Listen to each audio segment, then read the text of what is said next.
에스겔서 37장 1절부터 5절 말씀을 근거로 해서 마른 뼈가 살겠느냐라는 제목으로 하나님 말씀 증거하겠습니다. 어떤 집사님을 목사님이 만났대요. 요즘 어떻게 지내십니까? 그러니까 이분이 제가 LA를 쓸고 다닙니다. 뭐 하시는데요? 청소 작업합니다. 그랬답니다. 또 좀 이따가 만났다고 그럽니다. 집사님 요즘 뭐 하세요? 제가 LA를 누비고 다닙니다. 뭐 하시는데요? 봉제 공장 합니다. 그랬대요. 또 다시 있다가 만났대요. 요즘 뭐 하고 지내십니까? 제가 LA를 주름 잡고 삽니다. 뭐 하시는데요? 세탁소 합니다. 그랬답니다. 이동호 목사님이 그러시더라고요. 실제로 있었던 이야기죠. 지금 세계를 주름 잡고 있는 나라가 어디입니까? 미국이죠. 미국 강대국입니다. 우리가 살고 있는 이 미국이 재채기를 하면 세계 각국들이 열병을 앓고 중병에 걸리는 그런 나라들도 생깁니다. 그만큼 영향력이 있죠. 세계 최대 강대국입니다. 중국이 시진핑이 까부러지지만은 그러나 꼼짝 못합니다. 왜? 방위비가 군사비가 10분의 1도 안 됩니다. 그렇기 때문에 오늘날의 그 전쟁은 테크놀로지로도 하지만은 돈이 뒷받침이 안 되면 싸울 수가 없어요. 그래서 굉장히 중요한 거죠. 그만큼 영향력이 있는 나라고 또 미국이 그만큼 그런 일들을 해오고 살았습니다. 세계의 평화의 메신저로서 또 기본 질서를 잘 세우는 그런 기독교 신앙의 바탕으로 해서 오늘까지 전 세계를 이끌고 왔다 이렇게 볼 수 있습니다. 미국 전에는 누구였느냐 하면 영국입니다. 대영제국, 해가 지지 않는 나라. 세계 각국을 하도 속국으로 많이 만들어가지고 해가 지지 않았다 이거예요. 해가 다른 거를 한 바퀴 돌 동안에 전부 다 영국 땅이었다 이 말이죠. 그만큼 영향력이 셌습니다. 그전에는 스페인이었습니다. 스페인. 그래서 스페인어를 쓰는 나라가 오늘날 남미의 거의 다가 스페인어를 쓰고 브라질만 포르투갈어를 쓰지만은 나머지는 전부 스페인어를 씁니다. 그러니까 이 스페인어를 쓰는 사람들이 영어를 쓰는 사람보다 오늘날 더 많습니다. 그러니까 이 스페인의 사람들이 무적함대 스페인 굉장히 무시할 수 없는 나라였습니다. 우리가 성경을 이해하기 위해서는 구약 성경을 이해하기 위해서는 구약 성경의 배경이 될 때 세계사에는 어떤 나라들이 있었는가?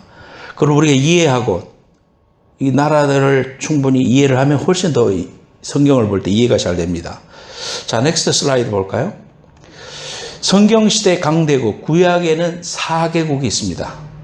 첫째는 이집트입니다. 모세가 들어가서 이스라엘 백성을 끌고 나왔던 그 당시에 세계를 지배하고 있었던 가장 강대국은 이집트였습니다. 애굽. 그리고 그 다음에 중동을 또 전 세계를 지배하고 역사의 주전이 됐던 나라는 아수르입니다. 아시리아, 현재의 이라크입니다. 그래서 이 성경에서는 아수르, 우리가 세계사 책에서 배울 때는 아시리아. 이 아수르가 그 당시에 굉장한 강대국이라서 북이스라엘을 BC 722년에 멸망시켜버립니다. 그러니까 그 아수르는 세계 최대 강대국이었습니다. 그런데 이 아수르도 결국은 바벨론에 의해서 멸망당하게 됩니다. 바벨론이 아수르를 먹어버려요.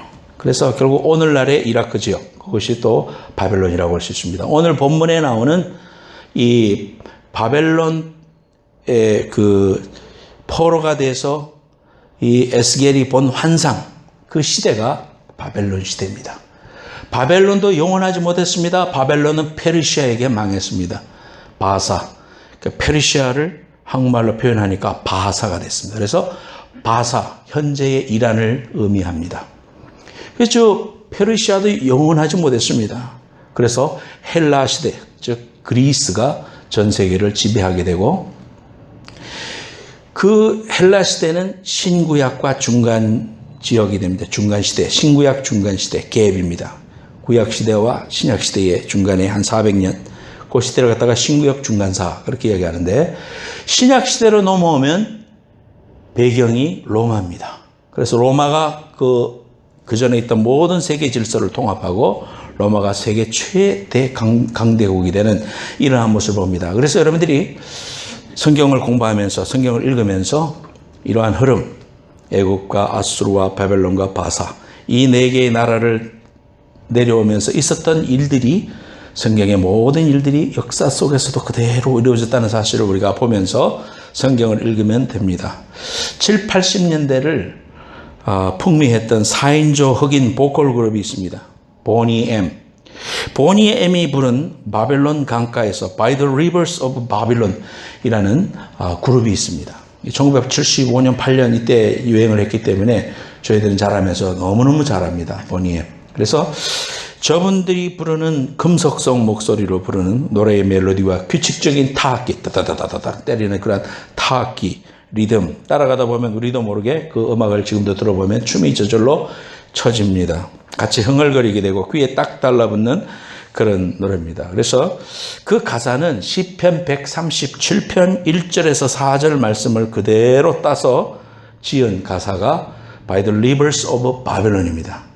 그러니까 성경에 나왔던 이스라엘 백성들이 우상 숭배하여 하나님께 징계받아서 그들이 바벨론으로 포로로 잡혀가서 70년 동안 있다가 다시 돌아오는 그 사건이 얼마나 중요한 사건이고 또 그것이 많은 사람들에게 불려지고 노래로도 지어졌다. 그래서 그 가사를 보면은 시편 137편 1절 4절에 우리가 바벨론의 여러 강변 거기에 앉아서 시온을 기억하며 울었도다. By the rivers of Babylon there we sat down.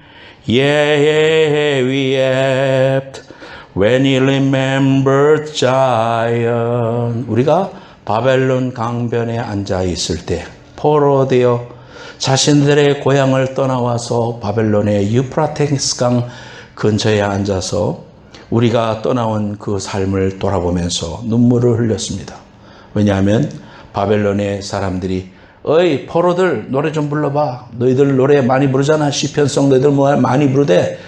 우리 잔치하는 너희들 노래 좀 불러봐. 할 때에 우리가 이 노래를 누구를 위해서 불러야 됩니까? 하나님을 위해서 노래를 해야 되는데 저들을 보고 노래를 하려 하니 어찌합니까? 하면서 시편 137편 1절에서 4절에 그렇게 말하고 있습니다. 이는 우리를 사로잡은 자가 거기서 우리에게 노래를 정하여 우리를 황폐하게 한 자가 기쁨을 정하고 자기들을 위하여 시온의 노래 중 하나를 노래하라 하미로다. 우리가 이방의 땅에서 어찌 여호와의 노래를 부를 수 있겠는가? 그런 말을 하고 있습니다. BC 587년에 바벨론의 느부갓네살 군대가 예루살렘을 함락시키고 그곳에 있던 성전을 파괴하고 많은 사람들을 포로로 잡아서 바벨론 땅으로 끌고 갔습니다. 지도를 보겠습니다. 자, 지도에 보면은 지도 속에 예루살렘이 나오고 여기에 예루살렘에서 이렇게 빨간 걸로 해서 이렇게 잡혀가는 거예요. 이스라엘에서 이쪽으로 잡혀갑니다. 그래서 저 잡혀간 곳이 두 개의 강이 있는데 두 개의 강이 바로 유프라테스 강, 티그리스 강입니다. 그래서 이곳에 앉아서 이곳은 지금 이라크의 수도인 바그다드에서 남쪽으로 80km 떨어진 곳입니다. 그것이 이스라엘 백성들이 앉아서 노래를 불렀던 그 자리입니다. 그러니까 이러한 장소에서 그들이 나라는 망했어요. 우리 후손들은 자꾸 말을 잊어줍니다. 히브리어 말을 잊어버려요. 거기 말을 씁니다. 또 문화도 사라집니다. 언제 돌아갈지 기약이 없습니다. 이런 상황 속에서 얼마나 그들의 70년의 포로 생활이 힘들었겠는가 생각해 봅니다. 그러한 비참한 상황을 노래 부릅니다. 그래서 베르디의 오페라 나부코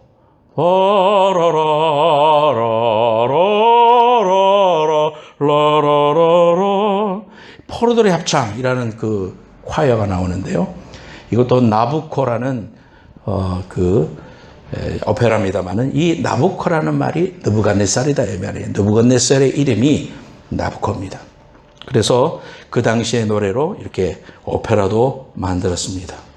오늘날 살아가는 오늘 우리의 앞의 현실이 바로 이러한 이스라엘 백성들의 삶과 같았다 이 말이에요. 하나님을 잘 섬겼어야 되는데 우상 숭배하고 하나님을 떠나서 할 때 하나님이 징계하시면서 느부갓네살을 이용하셨어요. 느부갓네살이 와서 이스라엘 백성들을 다 데리고 포로로 잡아가서 그곳에서 강변에 앉아서 눈물을 흘리며 노래를 부르고 있는 이스라엘 백성들의 모습과 오늘의 우리의 현실과 똑같은 현실을 우리가 살아가고 있습니다. 이러할 때에 하나님께서는 에스겔을 불렀습니다. 그 당시를 살아가고 있는 이 에스겔을 불러서 에스겔아 나와 함께 가자 하면서 골짜기에 마른 뼈가 가득한 뼈들이 가득한 그런 환상을 보여줍니다. 이것이 무엇입니까? 이것은 바로 마른 뼈와 같이 인생 가운데 슬픔과 눈물과 생명이 다 빠져버린 그러한 말라버린 인생들과 같은 너희들의 모습이다. 이렇게 이야기하고 있습니다. 그러면서 3절에 그가 내게 이르되 인자야 이 뼈들이 능히 살 수 있겠느냐 하시기로 내가 대답하되 주 여호와여 주께서 아십니다. 이렇게 대답하는 장면이 나옵니다. 그래서 하나님께서 이 뼈들에게 대언해라 말해라 일어나리라. 그래서 그대로 따라했을 때 그 뼈들이 맞춰집니다. 촥덕촥덕 맞춰지고 힘줄이 붙고 이건 환상입니다. 이러한 모든 것들이 이루어지면서 큰 군대를 이루었습니다. 그러나 아직까지 움직이지는 못합니다. 그때에 하나님께서 말씀하실 때 이들에게 생명을 불어넣어라. 이 생명이 들어가도록 명령하라 했을 때 그 뼈들이 다시 이제 살아있는 군대처럼 큰 군대의 모습을 이루는 이러한 환상들을 보면서 하나님이 이제 이 일을 할 것이다. 너희들을 고국 땅에 다시 불러줄 것이고 너희들은 회복될 것이고 내가 너희들 속에 영을 두어 하나님의 성령을 통하여 너희들을 회복시키겠다는 이러한 아주 소망의 말씀을 환상을 통하여 우리에게 불려주십니다. 그래서 복음성가에도 에스겔의 환상처럼 마른 뼈들이 살아나고 우리가 찬양을 많이 했죠. 이러한 위대한 찬송과 이러한 모든 그 곡들도 많이 지어졌던 이러한 배경이 바로 오늘의 이 말씀입니다. 첫 번째로 우리가 이 말씀을 통해 가지고 세 가지 교훈을 받아야 되겠는데요. 첫 번째 같이 보겠습니다. 제목 읽겠습니다. 시작. 이 뼈가 살겠는가? 3절 말씀에 보면 하나님께서 에스겔아 이 뼈가 정말 살 수 있겠느냐? 이렇게 물어보셨습니다. 그때에 에스겔은 주께서 아십니다. 그런 말을 했습니다. 주께서 아십니다. 이러한 귀한 고백을 통해서 하나님께서 에스겔을 통하여 하나님의 놀라운 일을 이루시는데 인간의 눈으로 바라볼 때는 불가능합니다. 어찌 죽어있는 뼈가 살아나겠습니까? 어찌 우리 인간의 생각으로 오늘의 현실을 바라보면 미국과 한국을 바라봐도 마음이 우울하고 또 되어지는 나의 인생을 바라봐도 우울하고 또 육신도 자꾸 노쇠해가고 힘이 없어지고 병이 와서 그 병 때문에 힘들어하고 오늘 현실을 바라보면은 하나도 기뻐할 게 없고 하나도 이 삶 속에서 우리에게 소망을 발견할 수 없을 것 같습니다. 누구에게나 마찬가지입니다. 이 땅에서 잘 나간다. 저 사람은 행복하겠지. 그런 사람에게도 한번 물어보십시오. 우리의 현실만 바라보면 인간의 눈으로 바라보면 나아질 구석이 없습니다. 환경은 점점 더 파괴됩니다. 저 북극에 또는 캐나다에 있던 수많은 빙하들이 몇 년 이래로 다 녹아져서 빙하 장례식을 하는 그러한 해외 토픽도 제가 봤습니다. 다시는 이제는 빙하가 올 수가 없죠. 이러한 그 환경 파괴 또 사람들이 점점 더 악해지고 정치, 경제, 사회 이런 것들을 바라볼 때 우리에게 기쁨이 없고 정말 절망과 고통이고 부정적인 생각이 자꾸 우리를 암습합니다. 이러할 때에 하나님께서 여러분에게 물으십니다. 여러분에게 믿음을 가지고 있는 여러분들한테 물어보십니다. 사랑하는 아들아, 사랑하는 딸아, 이 뼈들이 살겠느냐? 이 상황이 해결되겠느냐? 이 문제가 해결되겠느냐? 이렇게 물으십니다. 여러분에게 물으십니다. 여러분에게 물을 때 뼈가 살겠느냐 물을 때 우리가 대답해야 할 말이 있습니다. 그것은 무엇입니까? 주님이 하십니다. 주께서 하십니다. 예, 주님이 하실 수 있습니다. 저는 내 힘으로는 불가능합니다. 주님 도와주십시오. 내 가정의 문제, 내 생활의 문제, 내 질병의 문제를 주님 고쳐주시고 회복시켜 주십시오. 주님 앞에 이러한 믿음의 고백을 할 때 하나님이 일하시고 하나님의 놀라운 역사가 시작된다는 것을 여러분 믿으시기를 축원합니다. 여러분이 믿음의 이 고백이라는 게, 입의 고백이라는 게 얼마나 중요한지 몰라요. 여러분의 환경을 통하여 내가 눈으로 볼 때는 부정적인 말밖에 안 나와. 한데 하나님이 나한테 물어보셔요. 사랑하는 종아, 이것이 살겠느냐? 이 문제가 해결되겠느냐? 네 자식이 돌아오겠느냐? 네 건강이 살아나겠느냐? 하나님께서 물으실 때, 예, 주님, 주께서 하시면 됩니다. 주님의 손에 달려 있습니다. 하나님, 나는 그것을 믿습니다. 주께서 하십니다. 세상을 의지했던 손을 놓고 이제는 어떻게 해야 돼요? 주님 손을 꼭 붙잡아야 돼요.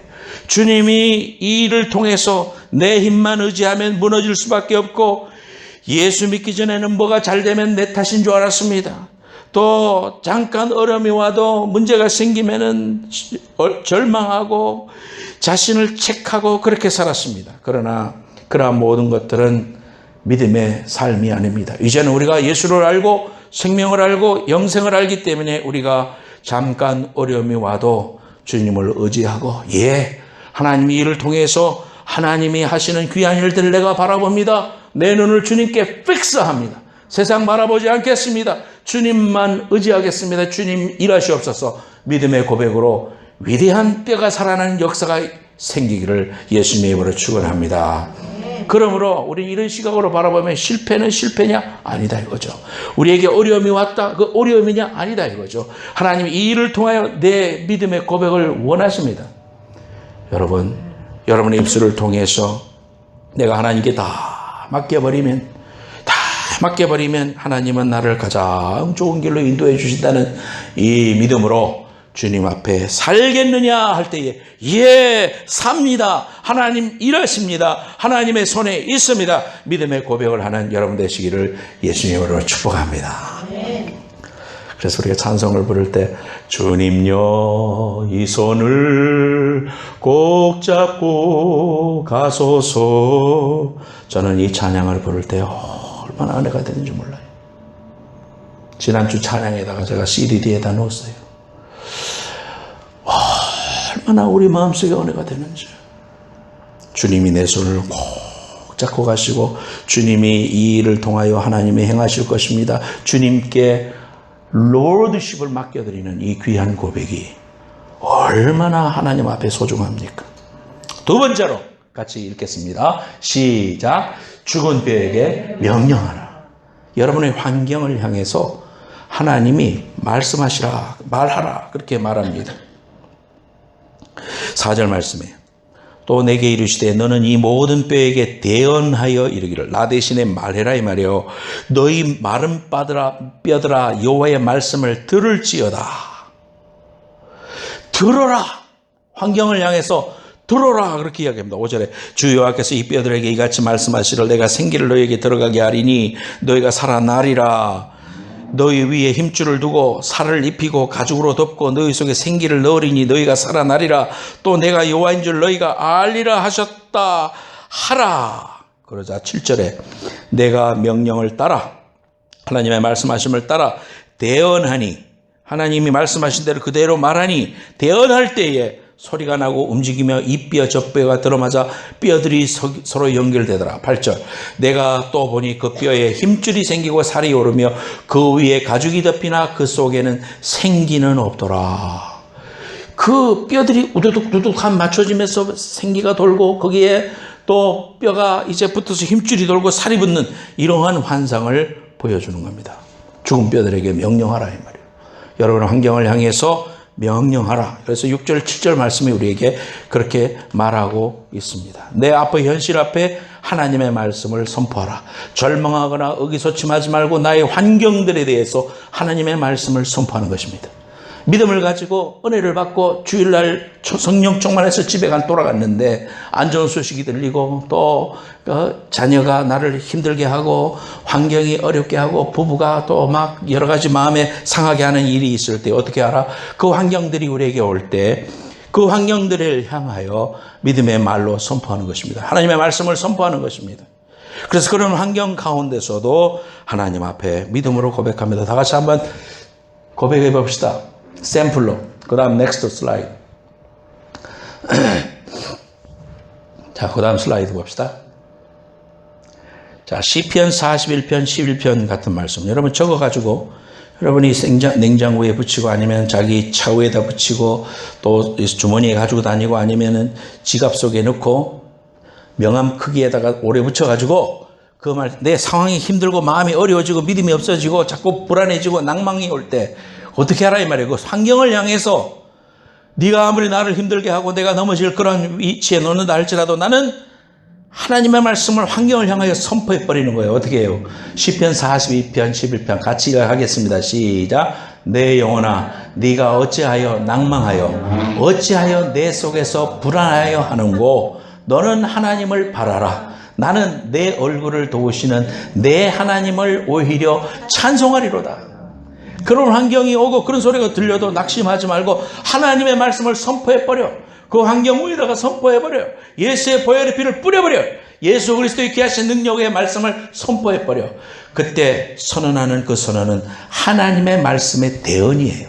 하나님이 하시는 일이에요. 하나님께서 하실 때 하나님께서 그 환경을 통하여 하나님이 왕되심과 주권이 있으심과 그 일을 통하여 이루실 하나님의 놀라운 역사를 뼈가 붙어지는 역사, 힘줄이 붙는 역사, 하나님의 그 귀한 군대의 모습을 이루는 역사가 우리 삶 속에 올 수 있다면 또 두 번째로 샘플입니다. 여러분 하나님의 말씀 스바냐 3장 16절 말씀 같이 시작. 그날에 사람이 예루살렘에게 이르기를 두려워하지 말라. 시온아 내 손을 늘어뜨리지 말라. 의기소침해가지고 환경이 어렵다고 예수 믿는 사람이 어깨를 퍽 줄이고 머리를 푹 숙이고 한숨을 뻑뻑 쉬고 이것은 우리 그리스도인들이 해야 할 일이 아닙니다. 네 손을 늘어뜨리지 말라 그 말이에요. 왜 우리의 손을 늘어뜨립니까? 저는 상징적인 말이에요. 손을 늘어뜨리고 힘없어서 주저하고 믿음 없는 생각하고 믿음 없는 말로 좌절하고 실망하고 네거티브한 말 쏟아내는 그러한 믿음의 사람, 그런 믿음 없는 사람 되지 말고요. 여러분 환경을 향하여 선언을 해요. 네 손을 늘어뜨리지 말라. 내 손을 늘어뜨리지 말자. 하나님의 음성을 내 환경 속에 선포할 때 하나님의 역사하시고 하나님의 큰 은혜로 붙잡아 주실 줄로 믿습니다. 내 영혼아 네가 어찌하여 낭망하는고 내 속에서 어찌하여 불안해하는고 너는 하나님을 바라라. 하나님을 바라라. 자신을 향하여 선포하고 환경을 향하여 선포할 때 하나님의 위대한 시각이 하나님의 눈이 하나님의 포인트가 하나님의 해석이 여러분의 눈에 확 오는 겁니다. 마음속에 확 오는 겁니다. 여러분의 그 믿음으로 승리하게 될 줄로 믿습니다. 명령하는 신앙 꼭 필요합니다. 말씀을 통해서. 세 번째로 시작. 생기가 들어가게 하라. 생기기는 이렇게 사람 모양으로 생겼지만은 아직 움직이질 못해. 또 활발하게 사람의 모습으로 서질 못해. 그때에 하나님께서 9절 말씀에 또는 내게 이르되 인자야 너는 생기를 향하여 대언하라. 생기에게 대언하여 이르기를 주 여호와께서 이같이 말씀하시기를 생기야 사방에서부터 와서 이 죽음을 당한 자에게 불어서 살아나게 하라 하셨다 하라 그랬습니다. 생기라는 말은 성령을 의미합니다. 성령 루하흐 히브리 말로 루아흐라고 합니다. 루아흐 가래가 끓듯이 발음해야 돼. 루아흐 합니다. 루아흐 그게 성령이에요. 바람이란 말입니다.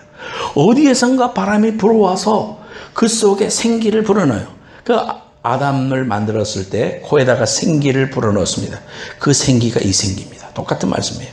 하나님의 영, 하나님의 살아있는 하나님의 영이 그의 코에 들어갈 때 진흙덩이에 불과했던 아담이 사람이 되었습니다. 생명이 되었습니다. 살아있는 영적인 존재가 되었습니다. 우리의 환경 속에 사람의 모습은 갖추었지만 아직까지 그 모습 그대로 있어서는 안 되고 그 속에 하나님의 성령의 바람이 들어가서 훈풍이 불고 사람을 불러일으키고 역사가 일어나야 되는 겁니다. 하나님의 아들 독생자 예수 그리스도를 12제자들이 따라가면서 기적도 보고 은혜도 경험하고 막 기적을 행하는 많은 일들을 보고 정말 메시아구나 이렇게 알았지만 그러나 그들이 예수님이 십자가에 달릴 때 다 도망가고 말았습니다. 모습은 갖췄지만은 파워가 없었습니다. 그 파워는 뭡니까? 성령의 충만을 힘입어야 되는 겁니다. 사도행전 1장 8절에 오직 성령이 너에게 임하시면 너희가 권능을 받고 예루살렘과 사마리아 땅 끝까지 이르러 네가 증인 된다 그랬습니다. 성령 충만, 하나님의 영으로 충만한 것. 예수를 믿고 신앙생활 주일날 그저 내 생명만 유지하는 그 정도로만 신앙생활 하는 것이 아니라 성령이 충만하여 하나님의 영이 우리를 붙잡아 주실 때 하나님의 군대가 되고 마한나임이 된다 이 말이에요. 하나님의 군대가 된다 이 말이에요. 하나님의 위대한 군대가 되어 그들이 살아나서 일어나서 큰 군대가 되더라 그랬습니다. 10절에 이에 내가 그 명령한 대로 되어나였더니 생기가 그들에게 들어가매 그들이 곧 살아나서 일어나 서는데 극히 큰 군대더라. 자, 11절 말씀에 또 내게 이르되 인자야 이 뼈들은 이스라엘의 온 족속이다. 그들이 이르기를 우리의 뼈들이 말랐고 우리의 소망이 없어졌으니 우리는 다 멸절되었다 하느니라. 그러므로 너는 대언하여 그들에게 이르기를 주 여호와께서 이같이 말씀하시기를 내 백성들아 내가 너희 무덤을 열고 너희로 거기에서 나오게 하고 이스라엘 땅으로 들어가게 하리라. 13절 내 백성들아 내가 너희 무덤을 열고 너희로 거기에서 나오게 한즉 너희는 내가 여호와인 줄 알리라 그랬습니다. 사랑하는 여러분, 생기가 들어올 때에 죽은 자 같은 사람이었던 사람이 살아있는 귀한 생명이 되고 죽어있는 환경이 이제 하나님의 귀하신 은혜를 통하여 살아있는 환경이 되고 절망이 소망으로 바뀌고 무덤에서 나와서 병에서 나와서 귀신의 속박에서 나와서 절망에서 나와서 찬송을 부르고 기도하고 뛰고 하나님의 귀한 은혜를 찬송하는 귀한 은혜가 있기를 예수님의 이름으로 축복합니다. 하나님의 생기가 충만하여서 의욕이 넘치고 긍정 에너지가 넘치고 충만한 인생이 되어야 됩니다. 여러분들을 통하여서 여러분이 들어가는 곳곳마다 생기가 돌고 여러분이 학교에 들어가면 그 학교에 있는 사람들이 복을 받고 여러분들이 회사에 들어가면 그 회사가 복을 받고 여러분이 들어가는 그 소사이어티 속에서 하나님의 귀한 은혜와 축복이 임하는 귀한 복에 근원된 귀한 복과 은혜를 누릴 수 있다 이 말이에요. 죽어있는 죽은 자 같은 자가 살아나고 하나님의 귀한 은혜를 선포하는 성령의 놀라운 역사를 우리가 소망하고 하나님 도와주시옵소서. 성령으로 충만하게 하옵소서. 성령이여 나를 지배하옵소서. 성령의 인도하심을 쫓아 살게 하옵소서. 성령님 내 인생의 주인 되어 주옵소서. 날마다 하나님 앞에 주권 되심을 고백할 때에 누가복음 4장 18절 말씀 같이 읽겠습니다. 시작. 주의 성령이 내게 임하셨으니 이는 가난한 자에게 복음을 전하게 하시려고 내게 기름을 부으시고 나를 보내사 포로된 자에게 자유를 눈먼 자에게 다시 보게 함을 전파하며 눌린 자를 자유롭게 하고 주의 은혜의 해를 전파하게 하려 하심이라 하였더라. 이 구약에 있는 말씀을 예수님께서 다시 인용하신 말씀인데요. 주의 성령이 임하실 때에 기름을 부으시면 포로된 자가 살아납니다. 그 포로되어 70년 동안 저 바벨론 강가에 앉아서 신세를 타령하며 울던 사람들이 다시 돌아오는 역사가 그로 말미암아 생겨지게 됩니다. 그래서 이스라엘 백성은 다시 돌아와서 솔로몬의 성전을 회복하게 되고 1차 회복, 2차 회복, 3차 회복하면서 그들이 그 성전에 들어와 그 성전을 온전히 회복하고 성벽을 회복하여 하나님께 큰 영광을 올려드리는 귀한 역사가 바로 임했습니다. 70년 걸렸습니다. 금방이었습니다.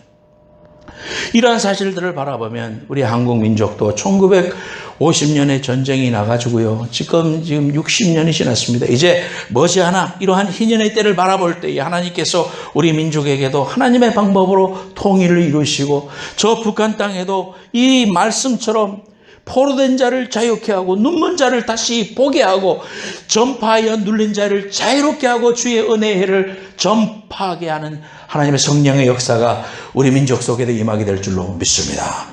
이 귀한 환상과 꿈을 가질 때 오늘도 우리가 살아갈 신바람이 생기는 겁니다.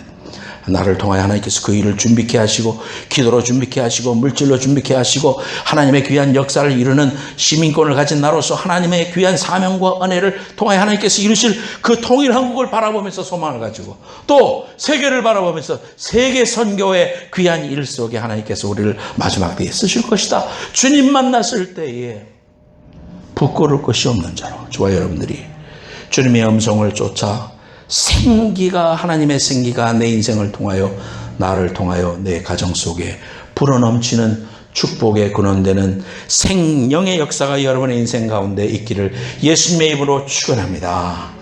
우리는 우리 생각으로 안 된다고 실망하고 좌절합니다. 여러분 한국 갈 때 샌프란시스코에서 서울까지 이렇게 지도를 보면은 직선으로 그리면 태평양 위로 가야 돼요. 태평양 위로 가면 제일 가까울 것 같아요. 근데 비행기를 여러분 타보면 어디로 가? 저 위로 가. 위로 이렇게 커브를 틀면서 알라스카 위로 해가지고 이렇게 소련 이르쿠츠로 해협을 통해가지고 이렇게 사할린 앞으로 해가지고 이렇게 간다고요. 그러니까 이 줄자로 재보면 이쪽이 더 빠를 것 같은데 왜 일로 안 가고 이쪽 돌아가냐? 사람들은 뭐 혹시라도 잘못되면은 태평양 한가운데 불시착하면은 거기는 착륙할 데가 없으니까 저 알라스카를 비롯해서 내릴 공항이 많은 데로 간다. 사람들은 또 이렇게 해석을 하고 뭐 별 생각을 다 합니다만은 왜 그렇습니까? 그거는 지구가 둥글기 때문에 사실상 이렇게 태평양으로 그리는 것보다도 위쪽으로 이렇게 그리는 것이 훨씬 가까워요. 지구는 동그랗지만 이 중간이 이렇게 늘어나 조금 더 넓습니다. 그렇기 때문에 적도를 향해서 가면 더 멀어요. 그래서 짧은 길로 가게 하는 겁니다. 그것이 항공사한테도 좋고 기름 아끼니까 우리도 빨리 가니까 좋고 그런 거잖아요. 근데 이 사실을 모르면 지도만 바라보면서 왜 이 항공기가 왜 이렇게 가깝게 안 가고 이렇게 돌아가는 거야? 니들도 손해고 나도 손해인데 왜 이렇게 하는 거야? 맨날 컴플레인만 할 거예요. 어리석은 거죠. 우리 인생 가운데 하나님께서 우리에게 행하시는 모든 일들을 통해서 내 눈으로 2차원적인 시각으로 평면적인 시각으로 맨날 바라보면서 하나님 왜 내가 이런 어려움 당해야 돼요? 왜 하나님 내가 이런 어려움 속에 있어야 됩니까? 왜 하필이면 납니까? 왜 하필이면 내 친구입니까? 이런 생각하면서 하나님 앞에 컴플레인 할 때가 있어요. 믿음이 없이 힘든 상황만 보면 하나님 어째서 내게 이런 일이 일어나게 하셨어요? 내가 하나님 말씀대로 산 거 알잖아요. 하나님 내가 열심히 노력했고 교회 일도 이렇게 열심히 했는데 어떻게 이러실 수가 있습니까? 이러할 때에 여러분 혼란스럽습니다. 그런 환경이 나한테 온다 할지라도 여러분 꼭 여러분이 기억해야 할 수도 있어요. 절대로 그러한 순간에도 하나님을 원망할 생각이란 일도 하지 마라. 하나도 하지 마라. 여러분의 인생 어떤 순간에도 하나님을 향하여 원망하는 그런 입술의 고백 절대로 내지 말고 하나님이 행하실 일들을 믿음으로 바라볼 수 있는 믿음의 생각, 하나님의 시각 바라볼 수 있는 3D의 신앙이 되기를 예수님의 이름으로 축원합니다. 절대로 상황을 눈으로만 보고 함부로 미리 판단하지 말아라. 하나님께로 나아가서 하나님 내가 처한 상황을 하나님 눈으로 하나님 관점으로 바라볼 수 있도록 도와주세요. 하나님께 그렇게 기도해야 돼요. 하나님의 눈으로 이 환경을 바라볼 수 있도록 하나님 도와주세요. 그렇게 할 때에 성령께서 여러분에게 하나님의 말씀을 가지고 그 관점을 해석해 주시고 하나님의 관점에서 이해하실 수 있도록 도와주실 것입니다. 우리는 때때로 광야 같은 사막길을 갑니다. 예수 믿는 사람도 광야의 길을 걸어갑니다. 그러나 우리가 하나님의 자녀이기 때문에 하나님이 만들어주신 거룩한 길로 갑니다. 그 길이 넓고 사람들이 잘 다니는 아주 벤질벤질한 포장이 잘 된 길로 가지 않고 광야의 길로 걸어갈 때 때로는 예수 믿는 것 때문에 손해볼 수도 있고 돌아가는 것 같이 보일 수도 있고 사막길일 수도 있고요. 그렇지만 하나님이 예비하신 거룩한 길입니다. 하나님의 길입니다. 그것은 생명의 길이요 영생의 길이요 천국으로 인도하시는 길입니다. 우리는 다 나그네입니다. 저와 여러분들이 나그네입니다. 잠깐입니다, 여러분. 우리 주님 앞에 설 날이 잠깐입니다. 나그네 길이지만 우리가 나그네 길을 고달피 가지 않습니다. 왜? 하나님이 예배해 주신 길 위로 우리가 지금 걸어가고 있기 때문이에요. 목적이 있어요. 하나님과 더불어서 함께 가고 가장 중요한 것은 하나님이 나와 함께 가주시는 겁니다. 그러므로 힘들어도 절망하지 말고 낭망하지 말고 하나님께서 오늘도 하나님의 시각으로 여론의 환경과 오늘의 일어나는 모든 환경과 모든 여건 속에서 주님이 주신 그 기쁨을 잃지 아니하고 믿음으로 대언하여 여러분의 환경을 바꾸시는 하나님의 놀라운 역사와 은혜를 체험하는 믿음의 주인공들이 되시기를 예수님의 이름으로 축원합니다. 다 같이 일어나겠습니다.